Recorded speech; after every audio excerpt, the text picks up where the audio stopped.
Good morning, everyone, or no one, catch-uppers, late replayers, and any minute now, hopefully the live-ers. Just get that out of the way. Soon to be noonday, soon to be 12 o'clock on Saturday, I'm going to give it a go and say 8th, but I might be wrong. Is it 7 or 8? Doris, 7 or 8, please. 7th or 8th, please. Just put my movement smacking teeth in. 8th, I think it's the 8th. Let's go for 8. Two fat ladies, number 8.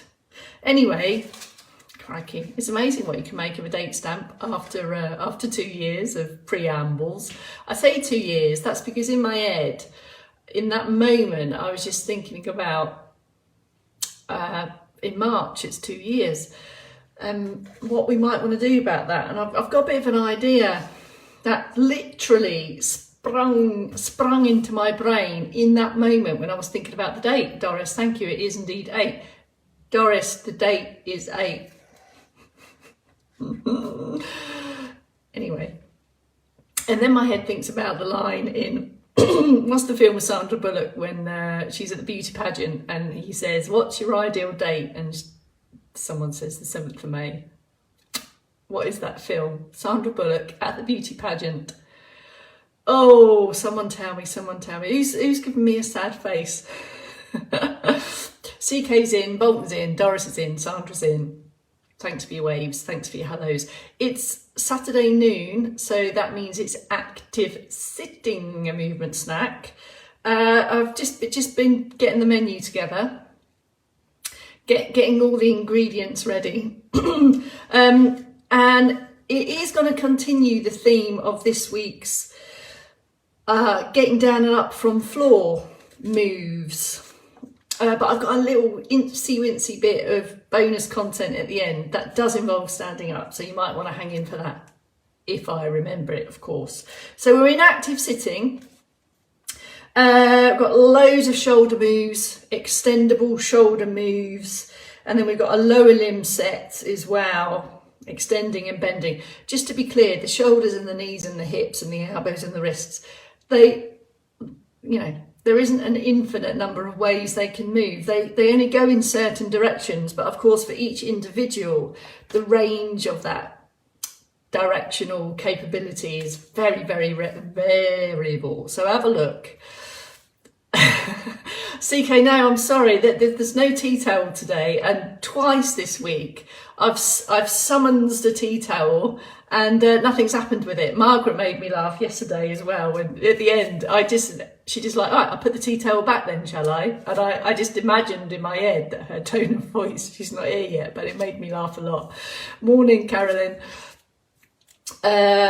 What you saying? Got myself up and out of gym, now ready for my detailed movements. The devil is in the detail. It is indeed.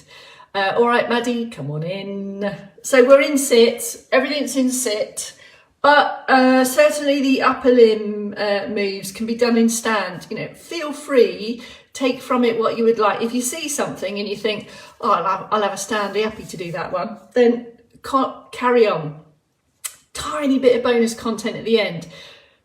That does require stand, and it's really significant. And I'm only going to crowbar that in because I've put in the seated version, but I can't help myself. The standing version is significant also.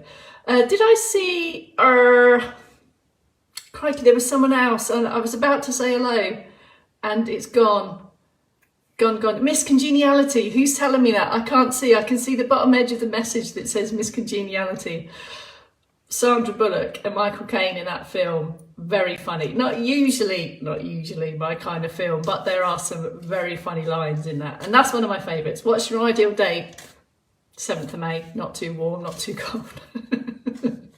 It's a 6, 7, 8. It's a 5, 6, 7, 8. Sheila Day's back and the whole collective of anything. I think Carol's back from the beach. All right, Margaret. All right, Red Rita. Right, should we do it? 5, 6, 7, 8. Bex Townley later life training. Noonday movement snack. Continuing the theme of getting up and down from floor, which of course we need to do for a whole host of reasons. Getting up and down from your kneeling positions for a preamble, there's for one. Anyway, so I'm gonna stay in sit. If you would like, if you prefer your circ boost in stand, carry on without me. You're gonna get all active sit demos from me. Take from it what you want. Remember, you can see me, I can't see you. Circ boost to start then, from active sit. Now, you may be in sit position, lower limbs may or may not be involved. Here's your options. First thing is to activate the trunk. So I've come away from the back of the chair so that I'm supporting my posture, not the chair. And you might just want to take a few of those to feel that position of your trunk supporting posture and then the chair. So we're going from slump and inactive position into active. Hopefully you can see the lift in the shift. If lower limbs are involved in your day, have a hip walk forward. If not, stay back where you were. Just put in a bit of a shoulder roll to take that off so you can see a bit more. A bit of a shoulder roll just to make sure that the shoulders are down. Your neck's as long as it can be, as long as it can comfortably be. And then circ boost away. Circ boost away is any kind of activity that's going to be consistent, steady, not too complex, doesn't require a lot of thought, so much so that you can just keep going. Steady state, tickety-boo, whatever words you want to use. You can sustain it without concern, without balance concerns, without movement concerns. That really is what we need to get this circulation boosting effect. So even here I'm talking to you as well, so there's extra effort coming from lungs and breath, but this steady state movement will have the effect of lightly lifting the heart rate, and subsequently deep breaths will be required. Other options to add to different movement ranges, and it could eliminate or take away or reduce coordination just by bringing the hands together lightly. It could also help to support the elbow coming back. Loads of ways, there's loads of options to get this, to elicit this response we're after. If you are in a sit position and legs are in your day, get them involved as well. You might want to take a bit of a pit stop, a bit of a deactivate. Remember, this active sitting position takes effort. It requires muscles to hold you up, and perhaps in the day, if you're spending long periods at workstations, work surfaces, we can tend to switch off that kind of activation position, and we're just trying to regain it, increase it frequently across the day. So maintaining active trunks, and then here's the feet. Can you see I'm leaving my toes behind? Now, on the theme of this week's getting down up from floor, which is directly related, of course, to mobilising in bed, anything in a laying position on any piece of furniture is going to require trunks, shoulders, ankles, feet and toes in order to push up to more upright or standing positions. So here's your circ boost. The primary aim is to boost the circulation, but we're also getting shoulder joints, shoulder blades, shoulder girdles moving, and ankles, feet and toes, and hips also. That's it, circ boost, done. You may want to have a hip walk back and then go into a complete backrest position, as we call it. Chairs doing the work, you're doing the work. Chairs doing the work, you're doing the work. You get the gist. Repetition is important. Right, I've got some moves. We're going to do a series of shoulders, every shoulder which way. Have a look. And this is all about increasing ranges of motion to manage lying positions, adjusting positions, rolling, turning, all of that stuff. We need to be able to get arms either out the way or in the way to instigate some kind of push activity. So have a look, let's go. Sit or stand if you want to here. Lightly clasp hands together, or just relax the hands in front here. Take your shoulder roll, as we do from the ATM. Then push the arms away and do another shoulder roll, but you're bringing in the long arms. Let me do that again. So there's our usual shoulder roll. And then I'm going to add some levers to that. And for this purpose, I've just lightly put the hands together. It doesn't have to be, it could be apart or it could be single arms. But the feeling is that you've got that shoulder roll we ordinarily do, but you're adding a long arm to it. So it's a reach and a pull away, all related to our requirement to shift and get arms and legs out the way to plan to push up from lower levels. That's my rationale. Right. As well as away and back, we're going to go diagonal. So again, hands coming together, or you can do singles, but I'm aiming for this one here. So a couple of diagonal reaches. It can be single arms, if that works for you also, and then change sides. So diagonals, change sides, diagonals, change sides. And you've got your lifty shifty extensions as well. We need loads of trunk movement and mobility when you are rolling around on the floor, on the bath, in bed, on sofas, in chairs, and it's all designed. The trunk works with the arms and the shoulders to get us into best possible positions. So all of those so far have been moving, mobilising ones. Right, here's the next one. Again, will be familiar. It's very crosses over with our 4 a.m. We're going to go for a 4 p.m. We don't do movement snacks at 4 a.m.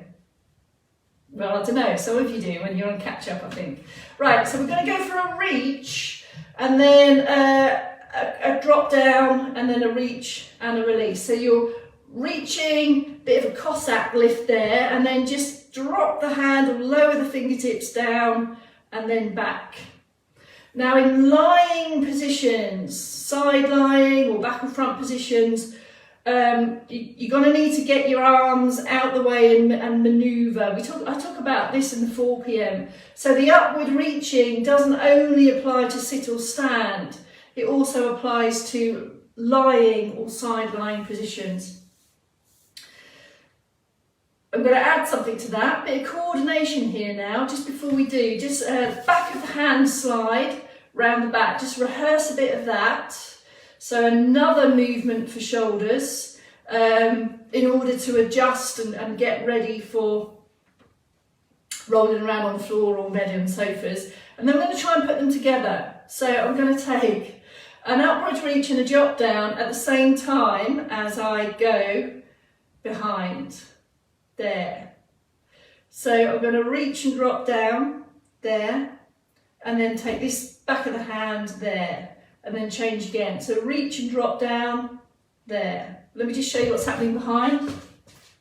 There.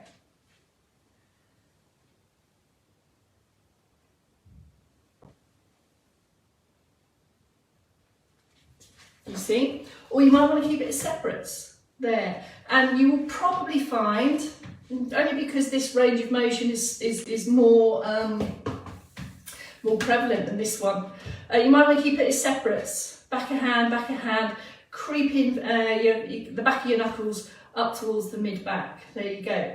All of that designed to be able to get arms manoeuvring around the trunk in preparation for pushing up from the floor. Right. I've got some lower limb ones now, ready? Leg set, if you would like.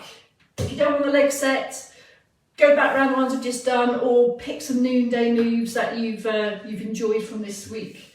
Right, knee bends and extends with a change, hands on. Small movements, so you're going to extend the leg a little bit and then bring the toe back. Now these are a lift, not a slide. So it's there and there, comfortably so. And then bit by bit, can you see my feet? your feet in.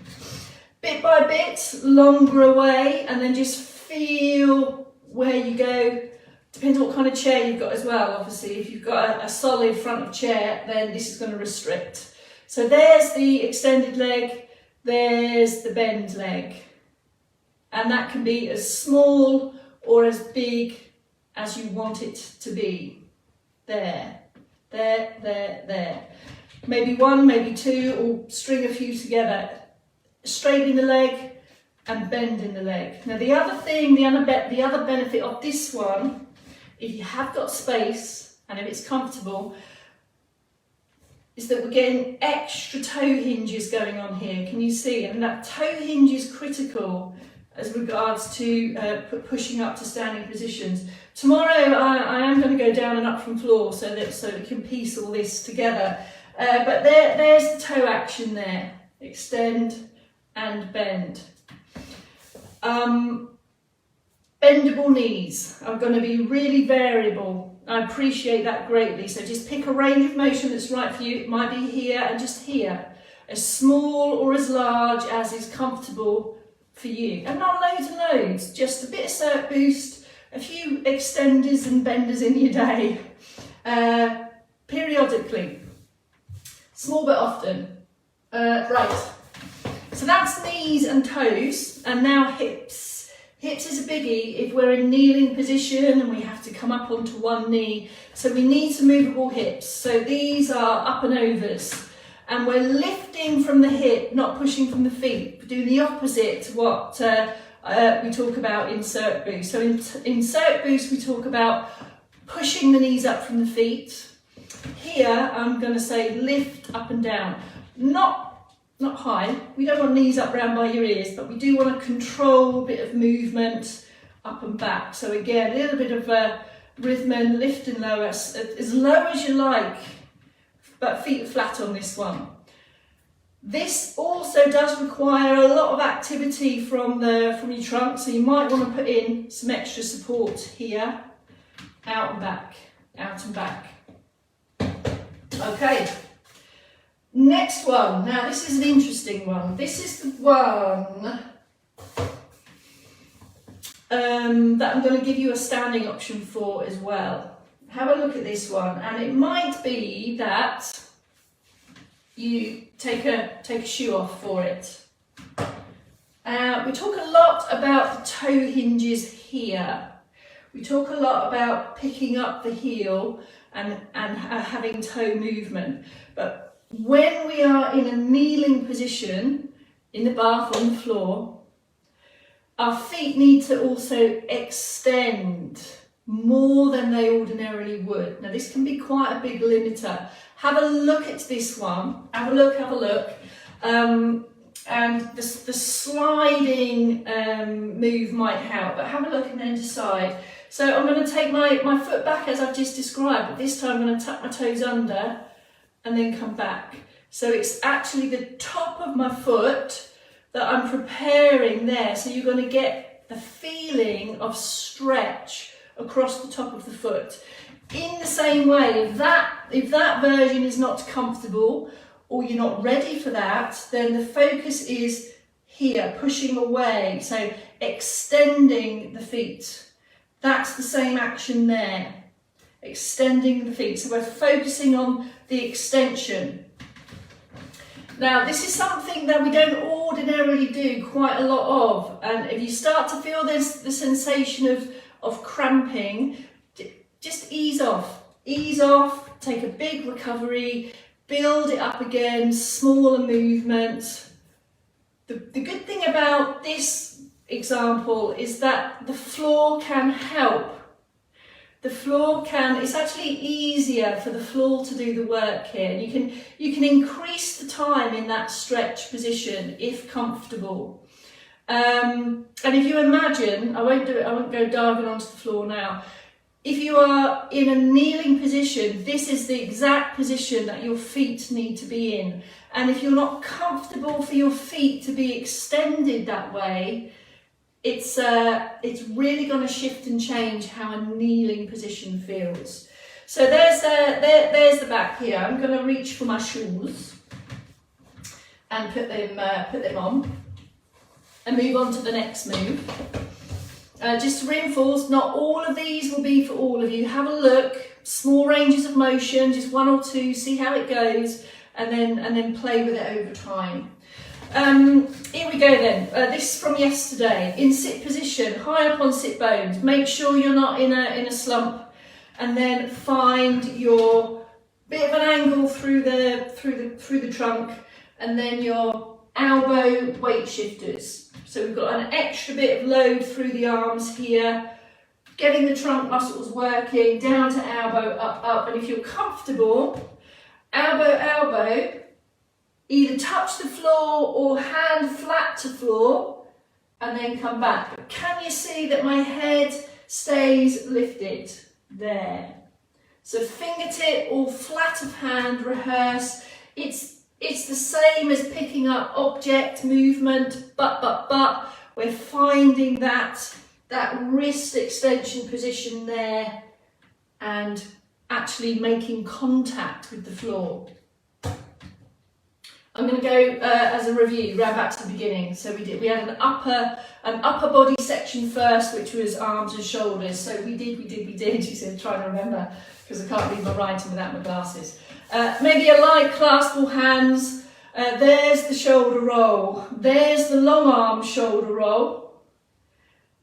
Repeat that, shoulder roll, long arm shoulder roll. Or if a hand clasp isn't an option or not comfortable, a long arm with the shoulder roll on single arms. Then to diagonals. Again, if comfortable on a light hand clasp, change, diagonal change, or you might want to go single arms, whichever is best for you. Then, reach up, drop down, fingertips between shoulder blades, slightly forwards, up and down, and then if comfortable, add the backhander, and then if comfortable, add them together. So you've got your reach, you drop down, and then your backhander, change. Reach, drop down, backhander, change. And through all of this, the head stays still. If I turn this way to show you here, as you work through those, can you see that the head doesn't move? Now they might be lower, it might be here for you, it might be here. So you're just finding ranges of motion comfortable for you. The lower limb set, we did controlled, extend and bend, extend and bend. Extend and bend, and bit by bit, little by little, creeping further under whatever is comfortable for you. Not to force anything, keeps it slow and controlled, remove any pace or momentum, no sudden movements. You should be in control of everything that you're feeling. A bit higher on the sides there. This is going to help with bringing the knees round the corner when we're in kneeling position. So we're just getting the hips ready for that. And then we add the foot extenders, whereby I creep the foot underneath. I took my shoe off for this last time to get the stretch across the top of the foot. Don't force any of this, goes without saying. You just go what's comfortable for you, and if that's not comfortable to get under there, then go for extension focus here. Then I finished with a bit of a hip hinge, and then elbow, fingertip or hand flat, and then return. Fingertip or hand flat, and return, up. Okay, I did say there was a bit of a bonus content here. So that's the end of the active sitting movement snack. I want to show you the standing option for this foot extender here. Have a look. Your chair needs to be at an appropriate height. You'll need some external support close to hand, and you'll need the back of your thighs and your knees to be happy on a bend. If all of those are answered to tick, have a look at this one. Now this week we rehearsed and talked about placing knee on the chair there. We've been doing that this week. But look at my foot when I do that. I need now to work on my foot. And that's what we've just done in the movement snack here. So I can find out how much extension I've got in my foot, hands on for support, take the knee bend, if I place here, there. So I can just relax into that position. The back of my thighs don't have to work here because they're rested on the chair, but you can at least start to feel where you're at with your foot extension. Can you feel that there? There, and then bit by bit you can work it further back. So it's kind of like we're working both ends of the knee end and the foot end. Anyway, that was just a bit of bonus content for you if you would like. Tomorrow it's my last noon on Sunday, so I think I'll go upstairs to lounge and actually do a bit of manoeuvring down up from floor on knee. So it might be more of one to have a look at and watch at rather than try and do it at the same time. I think we'll do that. Maybe-ish, see how we go. I'll tell you in the morning. Anyway, that's it. Thanks for tuning in. I hope these moves are a bit help. Thank you for those of you that have commented on that also. Chaos will be back with you at 4 o'clock, and I'll see you tomorrow for the final noon on this week's Gotta Get Up to Get Down. Gotta get down to get up. See you tomorrow, folks. Bye for now.